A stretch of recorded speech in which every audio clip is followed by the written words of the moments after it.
Northanger Abbey, Chapter 1. No one who had ever seen Catherine Morland in her infancy would have supposed her born to be a heroine. Her situation in life, the character of her father and mother, her own person and disposition were all equally against her. Her father was a clergyman, without being neglected or poor, and a very respectable man, though his name was Richard, and he had never been handsome.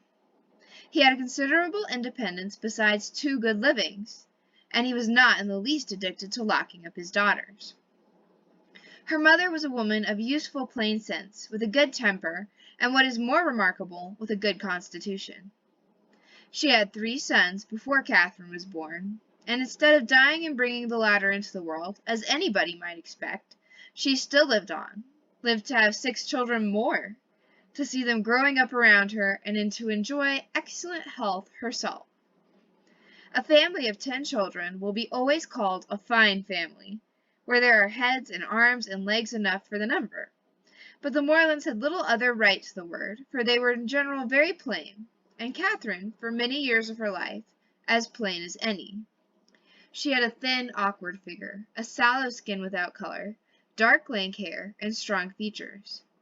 So much for her person, and not less unpropitious for heroism, seemed her mind. She was fond of all boys' plays, and greatly preferred cricket not merely to dolls, but to the more heroic enjoyments of infancy, nursing a dormouse, feeding a canary bird, or watering a rose-bush. Indeed, she had no taste for a garden, and if she gathered flowers at all, it was chiefly for the pleasure of mischief. At least so was conjectured from her always preferring those which she was forbidden to take. Such were her propensities. Her abilities were quite as extraordinary. She never could learn or understand anything before she was taught, and sometimes not even then, for she was often inattentive and occasionally stupid. Her mother was 3 months in teaching her only to repeat the beggar's petition, and, after all, her next sister Sally could say it better than she did. Not that Catherine was always stupid, by no means. She learnt the fable of the Hare and Many Friends as quickly as any girl in England. Her mother wished her to learn music, and Catherine was sure she should like it, for she was very fond of tinkling the keys of the old forlorn spinet. So, at 8 years old, she began. She learnt a year and could not bear it, and Mrs. Morland, who did not insist on her daughter's being accomplished in spite of incapacity or distaste, allowed her to leave off.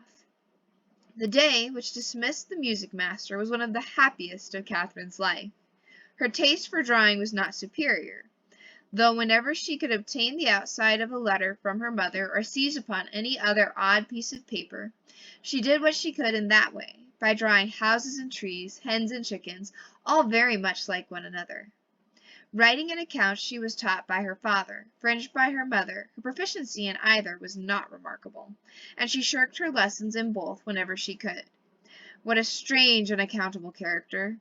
For all these symptoms of profligacy at 10 years old, she had neither a bad heart nor a bad temper, was seldom stubborn, scarcely ever quarrelsome, and very kind to the little ones, with a few interruptions of tyranny.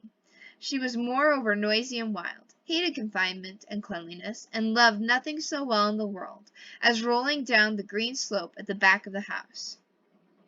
Such was Catherine Morland at 10. At 15, appearances were mending. She began to curl her hair and long for balls. Her complexion improved. Her features were softened by plumpness and color. Her eyes gained more animation, and her figure more consequence.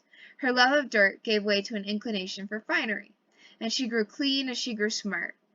She had now the pleasure of sometimes hearing her father and mother remark on her personal improvement. Catherine grows quite a good-looking girl. She is almost pretty today, were words which caught her ears now and then, and how welcome were the sounds. To look almost pretty is an acquisition of higher delight to a girl who has been looking plain the first 15 years of her life than a beauty from her cradle can ever receive.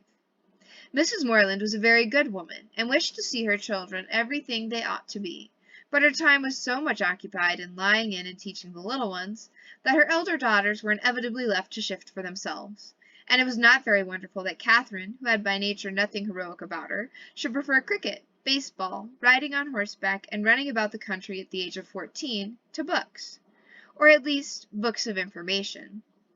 For, provided that nothing like useful knowledge could be gained from them, provided they were all story and no reflection, she had never any objection to books at all. But from 15 to 17 she was in training for a heroine. She read all such works as heroines must read to supply their memories with those quotations which are so serviceable and so soothing in the vicissitudes of their eventful lives. From Pope she learned to censure those who bear about the mockery of woe. From Gray, that many a flower is born to blush unseen, and waste its fragrance on the desert air. From Thomson, that it is a delightful task to teach the young idea how to shoot. And from Shakespeare she gained a great store of information, amongst the rest, that trifles light as air are to the jealous confirmation strong, as proofs of holy writ, that the poor beetle which we tread upon in corporeal sufferance feels a pang as great as when a giant dies, and that a young woman in love always looks like Patience on a monument, smiling at grief. So far her improvement was sufficient, and in many other points she came on exceedingly well. For though she could not write sonnets, she brought herself to read them, and though there seemed no chance of her throwing a whole party into raptures by a prelude on the pianoforte of her own composition, she could listen to other people's performance with very little fatigue. Her greatest deficiency was in the pencil. She had no notion of drawing, not enough even to attempt a sketch of her lover's profile, that she might be detected in the design. There she fell miserably short of the true heroic height. At present she did not know her own poverty, for she had no lover to portray. She had reached the age of 17 without having seen one amiable youth who could call forth her sensibility, without having inspired one real passion, and without having excited even any admiration but what was very moderate and very transient. This was strange indeed, but strange things may be generally accounted for if their cause be fairly searched out. There was not one lord in the neighborhood, no, not even a baronet. There was not one family among their acquaintance who had reared and supported a boy accidentally found at their door, not one young man whose origin was unknown. Her father had no ward, and the squire of the parish no children. But when a young lady is to be a heroine, the perverseness of 40 surrounding families cannot prevent her. Something must and will happen to throw a hero in her way. Mr. Allen, who owned the chief of the property about Fullerton, the village in Wiltshire where the Morlands lived, was ordered to Bath for the benefit of a gouty constitution. And his lady, a good-humoured woman, fond of Miss Morland, and probably aware that if adventures will not befall a young lady in her own village, she must seek them abroad, invited her to go with them. Mr. and Mrs. Morland were all compliance, and Catherine all happiness. End of chapter 1.